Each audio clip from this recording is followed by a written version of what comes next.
कि जब क्रिसमस का कोई बोल देता क्रिसमस, तो क्या सोच में आता है, क्या सोचते हैं? जब क्रिसमस कोई बोलता तो ये पेड़ याद नहीं आता आपको? नहीं आता? सेंटा क्लॉज याद नहीं आता? ऐसा मत बोलिए, सबसे पहले तो। लेकिन फिर भी यदि बाइबल के अनुसार देखते हैं, चलिए ये तो बात है मार्किन के विषय में बात करेंगे। सेंटा क्लॉज भी क्या था और क्रिसमस का ये ट्री भी क्यों है, किस लिए ये लगाया गया, कभी आपने सोचा नहीं होगा और हम लगाते हैं इसको, है ना? कई सवाल हैं ऐसे, बाइबल का क्या मतलब है, ऐसे भी सवाल हैं।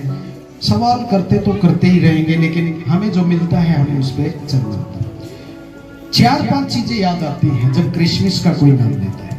संसारिक रूप से हमें क्रिसमस दिखता है पेड़ की तरह, एक सेंटा क्लॉज जैसा लोगों को ऐसा महसूस होता है संसारिक तरीके से, होता कि नहीं? क्योंकि बाइबल में तो सेंटा क्लॉज नहीं है, ना ही कोई ऐसा ट्री है, कोई ऐसी बात नहीं। प्रभु यीशु ने कोई जन्मदिन भी नहीं बताया कि मनाएंगे कब। हालेलुया। हमें बाइबल के अनुसार ध्यान आता है चरनी। चरनी याद आती है कि नहीं? है? अभी नाटक चल रहा था, चरनी याद आती है।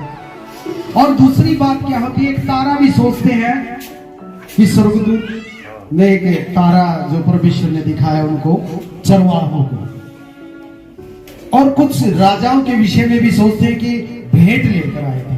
ऐसी ऐसी बातें दिमाग में चलती हैं हमारे।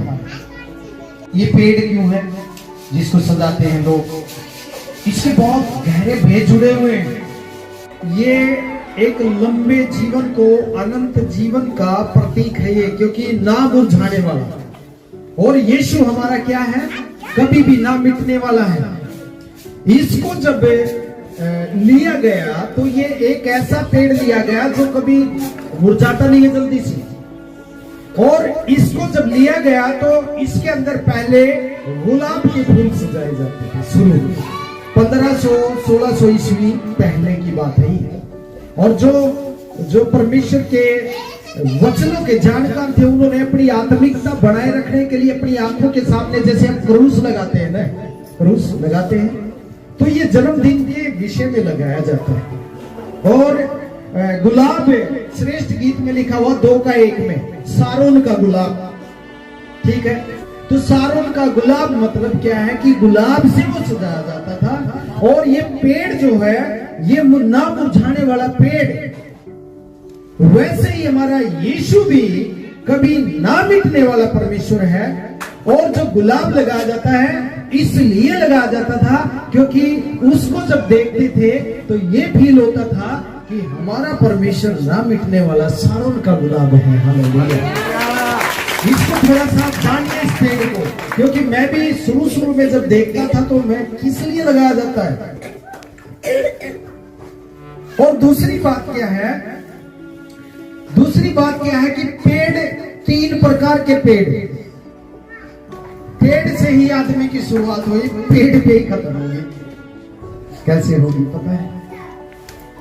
आदम की वाटिका में क्या था, पेड़ से ही बर्बादी शुरू हुई थी कि इस पेड़ का फल ना खाना। यदि मैं वचन पढ़ाऊंगा तो समय बहुत हो जाएगा, क्योंकि अभी कुछ गीत और भी गाने हैं ना, खड़े होकर ना चल रहे जो गरीब ना चल। हालेलुया। तो वो पेड़ जिसका फल नहीं खाना था वो भी पेड़ था। और दूसरा गलातियों की पुस्तक में 3 अध्याय के अंदर लिखा हुआ है कि जो काठ पर लटकाया जाता है वो श्रापित है। वो पेड़ भी श्रापित, इंसान ने आज्ञा नहीं मानी तो श्राप का हुआ। और यहाँ भी जो काठ पर लटकाया जाता, काठ पर कौन लटकाया गया? यीशु मसीह। आज का जो दिन है वो आया क्यों था? उसी काठ पर लटकने के लिए आया था, क्योंकि काठ पर का मतलब क्या है? ये हिंदी का शब्द है काठ, और यदि इसका अंग्रेजी अनुवाद करें तो क्या हो जाएगा? क्रूस। और क्रूस को हिब्री भाषा में, ग्रीक भाषा में जब हम अनुवाद करेंगे तो इसको ट्री बोला जाता है। यानी कि यीशु को काठ पर का मतलब पेड़, काठ भी तो पेड़ में से ही लिया जाता है, वो भी उसी पर लटकाया गया, लेकिन वो भी श्रापित हुआ। हमारे पापों का बोझ किस पे? यीशु पे डाला गया। पहला पेड़, दूसरा पेड़, और इस पेड़ से जो विश्वास करेंगे उस पेड़ से फल खाएंगे जो स्वर्ग में लगाया हुआ है। हालेलुया, समझ रहे? इस पेड़ पर से अधिकार हमें मिलता है। अन्य है जो अपने वस्त्र धो लेते हैं, क्योंकि उन्हें जीवन के वृक्ष के पास आने का अधिकार मिलेगा। हालेलुया, बस प्रभु आशीष दे आपको। क्या मिलेगा? अधिकार। जो जीवन का पेड़ अदन की वाटिका में था, इंसान ने जो बुराई भलाई का वृक्ष का पेड़ तोड़ कर खाया, और जो अनंत जीवन का जो पेड़ और था उसको प्रभु ने वहां से खत्म कर दिया। क्योंकि यदि आदम उस पेड़ के फल को खाकर बुराई भलाई के और अनंत जीवन भी खा लेता, तो इसका मतलब बुराई सदा बनी रहती, कभी खत्म नहीं होती। तो परमेश्वर ने अब वो पेड़ कहां रखा हुआ है? स्वर्ग के अंदर। इस पेड़ का फल, जो इस पेड़ पर विश्वास करेगा, जो श्रापित बीच में यीशु गया है, उस यीशु पर जो सच्चा विश्वास करेगा, तो परमेश्वर के सामने वो हृदय धुला हुआ व्यक्ति होगा, वही उसके पास होगा। हालेलुया, इसलिए यीशु आया था। जन्मदिन का मतलब हम नाचते हैं, हम क्योंकि इंसान है, हमारे अंदर सारी भावनाएं हैं, हमारे अंदर सारी इच्छाएं हैं, इसलिए हम नाच कर भी गाते हैं, वैसे भी खुशियां मनाते हैं, और कई बार वचनों से भी अंदर ही अंदर आनंदित होते हैं। लेकिन ट्री का बहुत महत्व है। ये ट्री जो है एक प्रतीक है। जैसे हम जब प्रभु बोझ लेते हैं, मान लीजिए बाइबल के अनुसार ले लीजिए आप, जब प्रभु बोझ लेते हैं तो क्या हम असली में देह खाते हैं या असली में लहू पीते हैं? वो एक चिन्ह प्रभु ने दिया है कि जब मेरी मृत्यु को याद करो तो इसको खाया करो। हालेलुया, जब तुम ये रोटी का टुकड़ा और ये प्याला जब पीते हो तो मेरी देह को याद किया करो कि मैंने। वैसे इस ट्री को भी हम जब आंखों से देखते हैं, ये एक संदेश है। जितनी गवाहियां आपने नहीं बताई होंगी 10-5, लेकिन इस ट्री ने पूरे वर्ल्ड में प्रभु का नाम उच्चार किया है। समझ रहे? इस ट्री को सिर्फ दिखावे के लिए ना सोचो, इसके पीछे इतिहास है जो यीशु की गवाही देता है। मार्टिन लूथर भी एक भाई, प्रभु का दास, एक दिन रात को टहल रहा था और उसने एक ट्री में से जब तारों को चमकते हुए देखा तो उसने ये सोचा कि ये जो ना मुरझाने वाला वृक्ष है, इसके अंदर से जो तारे दिख रहे हैं, हमारा प्रभु भी वैसे ही चमकता हुआ तारा है, क्योंकि वो कभी भी ना मुरझाने वाला। इसके साथ काफी चीजें जुड़ी है, लेकिन हमें सिर्फ इतना जरूर जानना है कि वो आया किस लिए। हम चाहे ट्री रखते हो या ना रखते हो, मैं आपकी नॉलेज के लिए थोड़ा सा बता रहा हूं और कुछ बातें मैं बता देता हूं आपको कि इसकी शुरुआत भी 15वीं-16वीं शताब्दी के दौरान हुई थी। जर्मनी में शुरुआत हुई थी और सिर्फ अपनी आत्मिकता बनाए रखने के लिए कि कुछ बुरी चीजें देखने से बढ़िया है हम इनको क्या देखें, एक ना मिटने वाला एक आत्मिक बात को इसके अंदर देखें। फिर इसके अंदर एक कैंडल भी जलाने लगते थे कि मतलब क्या है, मोमबत्ती जलाने का मतलब क्या हो गया कि यीशु जगत की ज्योति, पेड़ ना बुझाने वाला और मोमबत्ती ज्योति, यानी कि यीशु जगत की ज्योति है। उसको पूजा नहीं जाता है, पूजना नहीं चाहिए इसको कभी भी। एक अपनी बस दृष्टि, आत्मिक दृष्टि को बनाए रखने के लिए वो पेड़ बना। तीसरी बार फिर क्या हुआ, थोड़ा सा और भी फिर बातें हुई तो इसमें सेब भी लटकाते थे लोग।